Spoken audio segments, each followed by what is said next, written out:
জন্য আল্লাহর হাবিব সাল্লাল্লাহু আলাইহি ওয়াসাল্লাম বলেন, আলা ইন্না ফিল জাসাদি মুদগা ওয়া ইযা সালুহাত সালুহাল জাসাদু কুল্লু ওয়া ইযা ফাসাদাত ফাসাদাল জাসাদু কুল্লু আলা ওয়া হিয়াল কলব। প্রত্যেকটা মানুষের মধ্যে একটা গোশতের টুকরা আছে। কি আছে? একটা গোশতের টুকরা প্রত্যেকটা মানুষের মধ্যে আছে। এই গোশতের টুকরাটা যার ভালো হয় তার গোটা দেহটা ভালো হয়, আর এই গোশতের টুকরাটা যার নষ্ট হয়ে যায়, খারাপ হয়ে যায়, গোটা দেহটাই তার খারাপ হয়ে যায়। যেমন আমি উদাহরণ দেই, দেশের মধ্যে একটা পার্লামেন্ট থাকে। কি থাকে? একটা হেড অফিস থাকে, পার্লামেন্ট থাকে। এই দেশের পার্লামেন্ট যদি ভালো হয় তাহলে দেশের চৌকিদার পর্যন্ত ভালো হয়। দেশের পার্লামেন্ট যদি চোর আর বাটপার হয়, দেশের পিয়নরা পর্যন্ত 400 কোটি টাকার মালিক হয়। পার্লামেন্ট যদি ভালো হয় তাহলে দেশটা ভালো হয়। পার্লামেন্ট মেম্বার যদি স্বচ্ছ হয়, আল্লাহ ওয়ালা হয়, যদি চোর বাটপার না হয় তাহলে দেশের ক্ষতি হয় না, দেশের মধ্যে দুর্নীতি থাকে না, সন্ত্রাসী থাকে না, চাঁদাবাজি থাকে না। আর দেশের পার্লামেন্ট মেম্বার গুলা যদি চোর বাটপার হয় তাহলে চৌকিদার পর্যন্ত চোর বাটপার হয়। যেটার উদাহরণ দেখছেন আপনারা ইতিপূর্বে। জীবনে কোনদিন বাংলাদেশে শুনেন নাই হজ যাত্রীদের পবিত্র যে অতিরিক্ত টাকা, বেঁচে যাওয়া টাকা ফেরত পাইছে? ইতিহাস নাই। আছে? এবছর একজন ভালো মানুষ পার্লামেন্টে থাকার কারণে 8,20,00,000 টাকা হাজিরা আবার ফেরত পাইছে।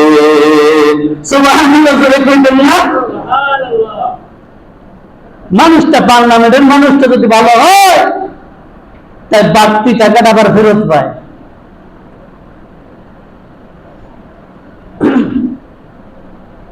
পার্লামেন্টের মানুষটা যদি তাকওয়াওয়ালা হয় তাহলে কেমন ভাবে হয়?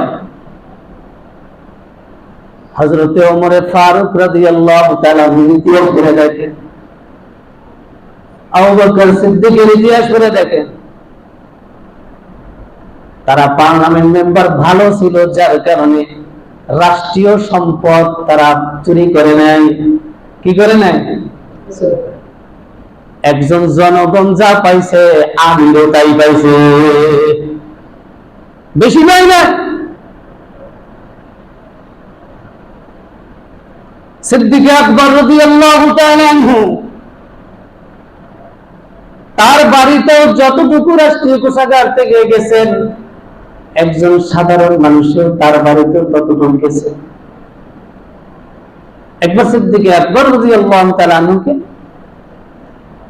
তার ফ্যামিলি থেকে চিন্তা করছে যে যেই আটা আসে এ তো প্রতিদিন শেষ হয়ে যায়, তাই একটু একটু বাঁচাইয়ে রাখছে।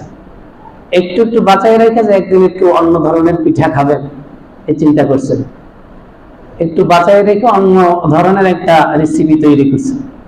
যখন সিদ্দিক আকবরের সামনে দিছে, বলে এটা প্রত্যেকে আইলো, এই আটা প্রত্যেকে আইলো, প্রতিদিন তো শেষ হয়ে যাওয়ার কথা, প্রতিদিনেরটা প্রতিদিন শেষ হয়ে যাবে, এটা অতিরিক্ত প্রত্যেকে আসলো। বলে একটু একটু বাঁচাইয়ে রাখছিলাম। সিদ্দিক একবার চিন্তা করলেন, তাহলে একটু বাঁচাইয়া রাখলে যদি আমার সংসার চলে যায়, তা ওইটুকু কম আনলেই তো হয়। সুবহানাল্লাহ। তাকওয়া তাকে বলে, বুঝেন?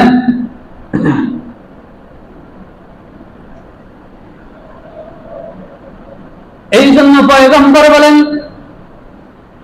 যদি কোন মানুষের ভিতরের একটা পার্লামেন্ট আছে, দেশের যেমন পার্লামেন্ট ভালো হইলে চৌকিদার পর্যন্ত ভালো হয়, মানুষের দেহের একটা পার্লামেন্ট আছে, এই পার্লামেন্টটা ভালো হইলে গোটা অঙ্গ প্রত্যঙ্গটা ভালো হয়। কয় পার্লামেন্ট হলো কি? আলা ওয়াহিয়াল কলব। এই পার্লামেন্ট হইল কলব। দুনিয়ার পার্লামেন্টে, সংসদ ভবনে, ওখানে মানুষের আইন প্রণয়ন হয়, ওখানে আইন পাস হয়, সিদ্ধান্ত হয়, কোথায় কোন কাজ হবে, কোথায় কোন কাজ করা হবে, এটা সিদ্ধান্ত হয়। মানুষের অন্তর থেকে সিদ্ধান্ত হয় কি করবে। হাত এখন কি করবে, অন্তর সিদ্ধান্ত দেয়। চক্ষু কি করবে, কলব সিদ্ধান্ত দেয়। কান কি করবে, কলব সিদ্ধান্ত দেয়। জবান এখন কোন দিকে কি কথা বলবে, অন্তর সিদ্ধান্ত দেয়। ঠিক না?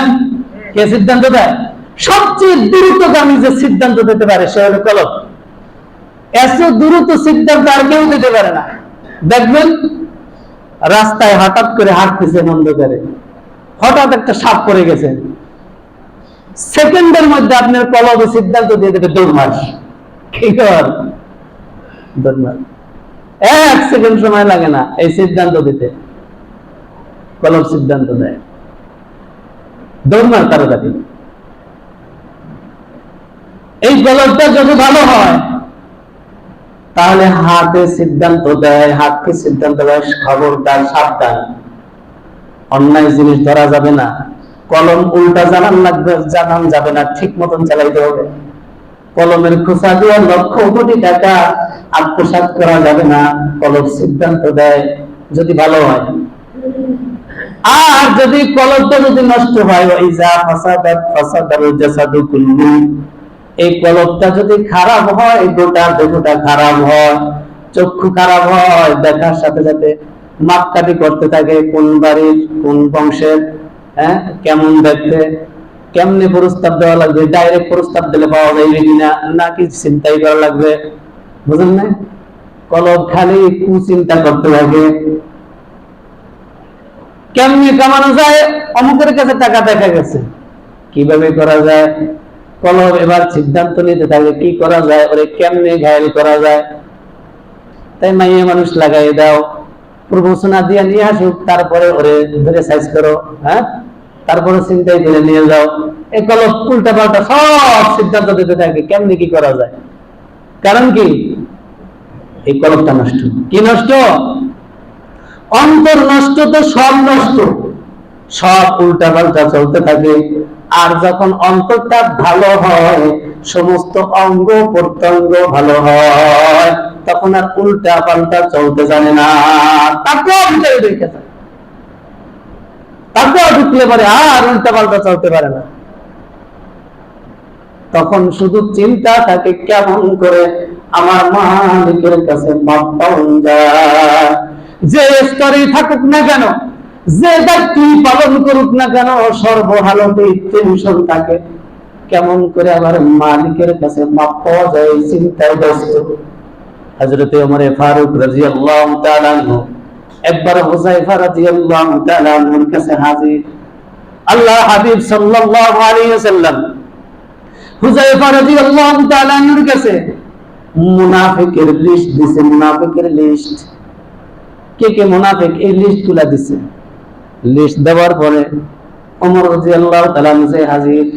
হে হুযায়ফা, শুনছি পয়গম্বর তোমার কাছে মুনাফিকের লিস্ট দিছে, দেখো তো পৃষ্ঠা উল্টায় দেখো, আমি ওমরের নামটা খাতায় আছে, লিস্টে আছে। হুযায়ফা বলে, আল্লাহ রাসূল লিস্ট দিছে সত্য, কিন্তু নাম বলা নিষেধ, নাম প্রকাশ করতে নিষেধ করছেন। কার নাম আছে এটা প্রকাশ করা যাবে না। ওমর রাদিয়াল্লাহু তাআলা টেনশনে পড়ে গেছে, চিন্তায় বেকার হয়ে গেছে। আহারে, না জানি আমার নামটা লিস্টে আছে, মুনাফিকের খাতায় আছে। অস্থির, খাওয়া দাওয়া বন্ধ। আমার নাম যদি মুনাফিকের লিস্টে চলে যায়, আমি তো কিয়ামতের ময়দানে মুনাফিক হইয়া দাঁড়ায় যাব। এই চিন্তায় ওমরে ফারুকের ঘুম হারাম, আরামের ঘুম হারাম হয়ে গেছে। খাওয়া দাওয়া বন্ধ। গভীর রজনীতে হালকা ঝিরঝির করে বৃষ্টি পড়তেছে। বৃষ্টির মধ্যে ভিজা ভিজা হুযায়ফার বাড়িতে যায় হাজির। দরজায় নক করে বলে, হুযায়ফা বাড়িতে আছেন? বলে, জি আছে। হুযায়ফা রে, রাসূলের নিষেধ নাম তুমি প্রকাশ করবা না, আমার নামটা আছে কিনা জানি, তুমি রাসূলের নির্দেশ ভঙ্গ করবা না, কিন্তু আমি জানি মুনাফিক যদি মারা যায় তাহলে তুমি হুযায়ফা তো জানাজা পড়বা না। ও হুযায়ফা, আমাকে একটু বলো, আজকে রাত্রে আমি ওমর যদি মারা যাই আমার জানাজাটা তুমি পড়বা কিনা? আমি ওমরকে কি জানাজা দিবা নাকি বিনা জানাজায় কবর দিয়ে দিবা? হুযায়ফা এতটুকু বলো। হুযায়ফা রাদিয়াল্লাহু তাআলা বলেন, হে ওমর, আপনার জানাজা পড়বো না, আমি কার জানাজা পড়বো?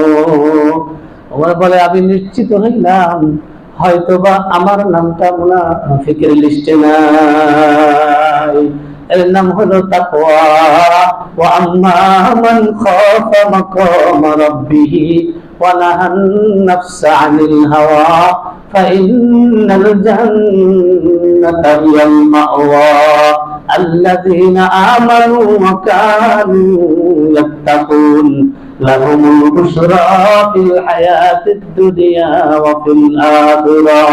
যারা তাকওয়াওয়ালা হয়, ইমানদার হয়, আল্লাহ তাআলা দুনিয়া এবং আখিরাতে উভয় জগতে তাদের জন্য সুসংবাদ।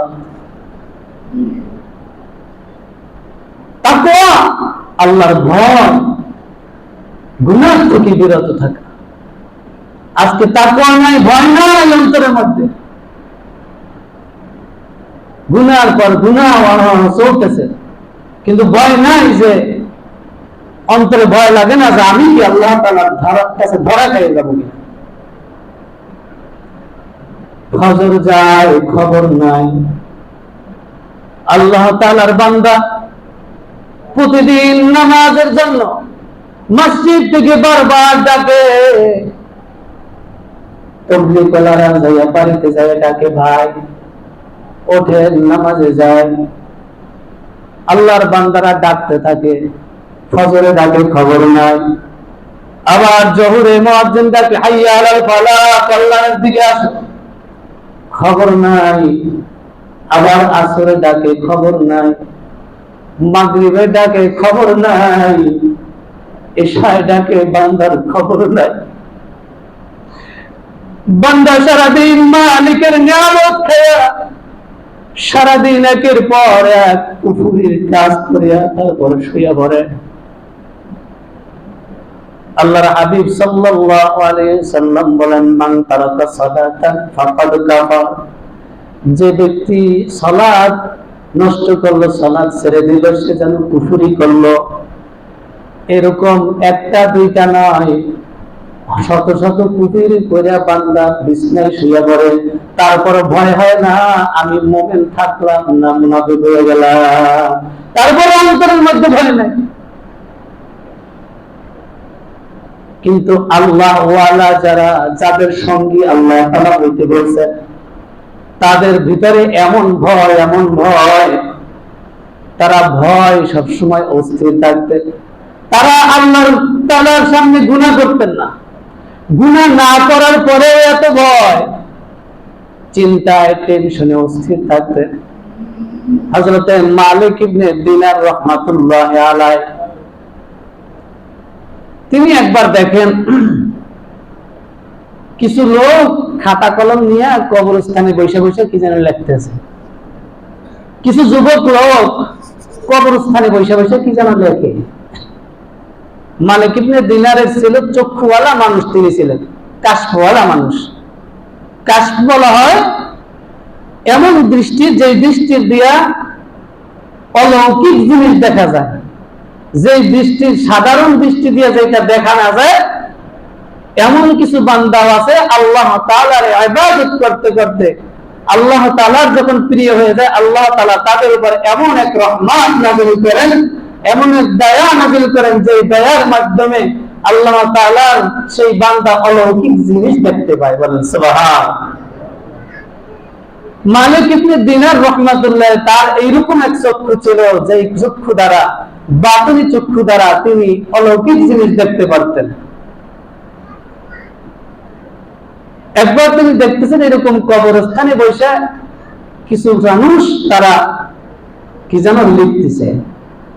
মালিক ইবনে দিনার বলে, কি লেখেন আপনারা? বলেন, আমরা একটা লিস্ট করি, লিস্ট আদমশুমারি করতেছে। দুনিয়ার মানুষ যেমন আদমশুমারি করে, সরকারি ভাবে যেমন মানুষ গণনা করে যে মহল্লায় কত মানুষ আছে, রাষ্ট্রে কত মানুষ আছে, কতজন পুরুষ আছে, কতজন মহিলা আছে, কতজন শিশু আছে, এটা গণনা করে। আমরাও আল্লাহ তাআলার পক্ষ থেকে পাঠানো একটা প্রশাসন, আমরাও এই লিস্ট করবার লেগে আসছি। আমরা লিস্ট করতেছি মহল্লার মধ্যে কতজন আল্লাহওয়ালা আছে আর কতজন বেঈমান আছে। এই মহল্লার জীবিত মানুষের লিস্ট আমরা শেষ করেছি। এখন মৃত্যু ব্যক্তিদের আমি লিস্ট করতেছি।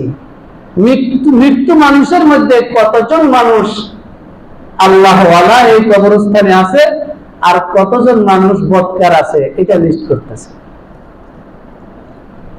মালিক ইবনে দিনার রাহমাতুল্লাহ বলেন, ওগো আল্লাহর ফেরেশতা শোনো, জীবিত মানুষের লিস্ট গুলা একটু উল্টায়া দেখো। ওই লিস্টের মধ্যে, মুমিনদের লিস্টের মধ্যে আমি মালিক ইবনে দিনারের নাম আছে কিনা? দিনদার আল্লাহওয়ালা মানুষের লিস্ট করছেন, এর মধ্যে আমি মালিকের নামটা আছে একটু তালাশ করে দেখেন। ফেরেশতারা লিস্ট উল্টাইতেছে, কাগজ উল্টাইতেছে, কাগজ উল্টায় দেখে মালিক ইবনে দিনারের নাম নাই। বলে, হে মালিক ইবনে দিনার, আপনার নাম মুমিনের খাতায়, মুত্তাকিদের খাতায় আপনার নামটা পাওয়া যায় না। যখন এই কথা বলছে আপনার নাম মুত্তাকিদের খাতায় নাই, তখন চিৎকার মারে বেহুশ হয়ে পড়ে গেছে।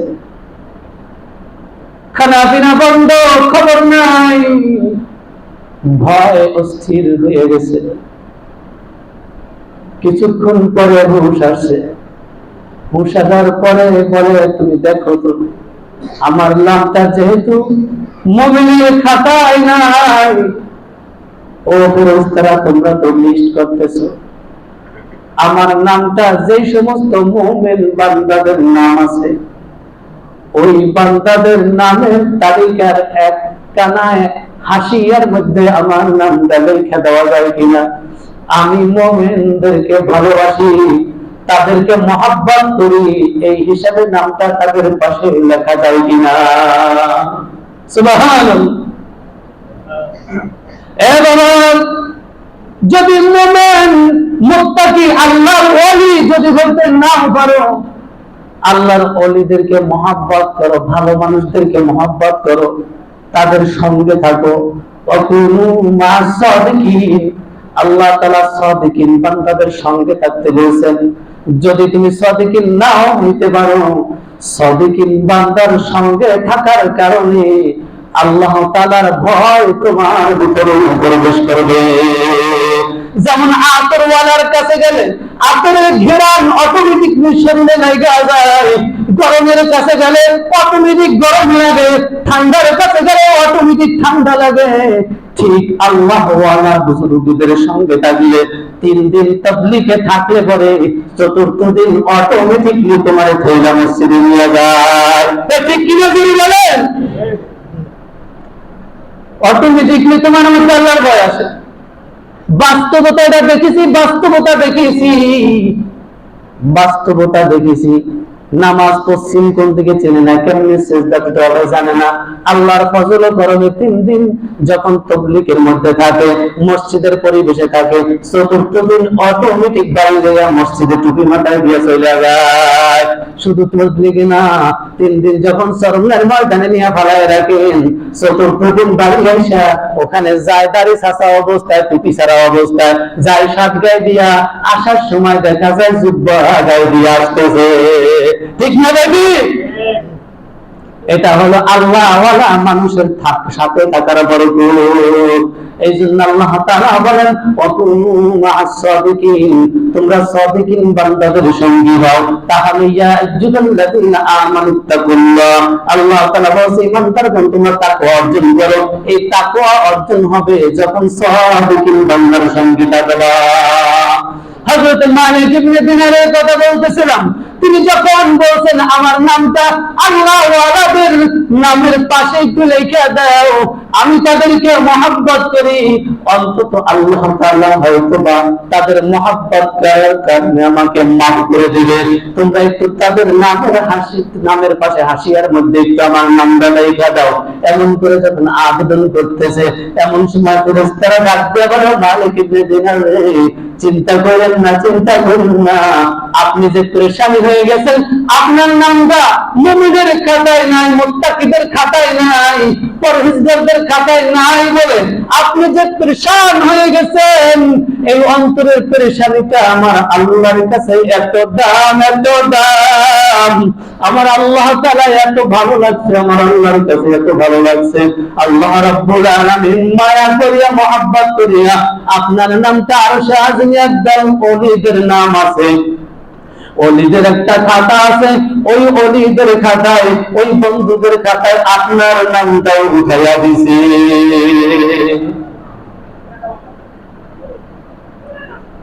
এই জন্য তাকওয়া অর্জন করেন। কি অর্জন করতে হবে? মাধ্যম কি? আল্লাহ ওয়ালা মানুষের বেশি বেশি পাশে থাকা। গুন্ডাদের পাশে থাকলে গুন্ডা হইবে, চোরের সাথে থাকলে চোর হইবে, বাটপারের সাথে থাকলে বাটপার হইব, আল্লাহ ওয়ালা মানুষের সাথে থাকলে ওই মানুষটা আল্লাহ ওয়ালা হইবে। আর আল্লাহ তাআলা বলেন যদি তুমি আল্লাহ ওয়ালা হও, আলা ইন্না আউলিয়া আল্লাহ লা খাউফুন আলাইহিম ওয়া লা হুম ইয়াহজানুন, তোমার ভয় নাই, তোমার কোনো চিন্তারও কারণ নাই। বলেন সুবহানাল্লাহ। তার ভয় এবং চিন্তা থেকে মুক্ত থাকবো একমাত্র আল্লাহ তাআলার বন্ধু হইলে। দুনিয়ার মধ্যে আল্লাহ পাকের বান্দা হয়ে আসছি, বন্ধু হয়ে রওনা করা লাগবে। আর আল্লাহ তাআলার বন্ধু তারা যাদের মধ্যে তাকওয়া আছে। আর তাকওয়া হইল ওই জিনিস যারা আল্লাহ তাআলার ভয় গুনাহ থেকে বিরত থাকে। আর যারা আল্লাহ তাআলার ভয় গুনাহ থেকে বিরত থাকে, আল্লাহ তাআলা বলেন ওয়া আম্মা মান খাফা মাকামা রাব্বিহি ওয়া নাহান নাফসা আনিল হাওয়া ফাইন্নাল জান্নাতা হিয়াল মাওয়া, যে বান্দা বান্দি আল্লাহ তাআলার ভয় গুনাহ থেকে বিরত থাকে, নিজের নফসের খায়সাত থেকে দূরে থাকে, আল্লাহ তাআলা তাদের জান্নাতুল মাওয়ার সুসংবাদ দিয়েছেন। বলেন সুবহানাল্লাহ। আল্লাহ তাআলা আমাদেরকে তাকওয়া অর্জন করে গুনাহ মুক্ত জীবন গড়ার তৌফিক দান করেন এবং আল্লাহ ওয়ালা মানুষের সংস্পর্শ অর্জন করার তৌফিক দান করেন। ওয়া আখিরু দাওয়ানা আলহামদুলিল্লাহি রাব্বিল আলামিন। আসসালামু আলাইকুম ওয়া রাহমাতুল্লাহি ওয়া বারাকাতুহু।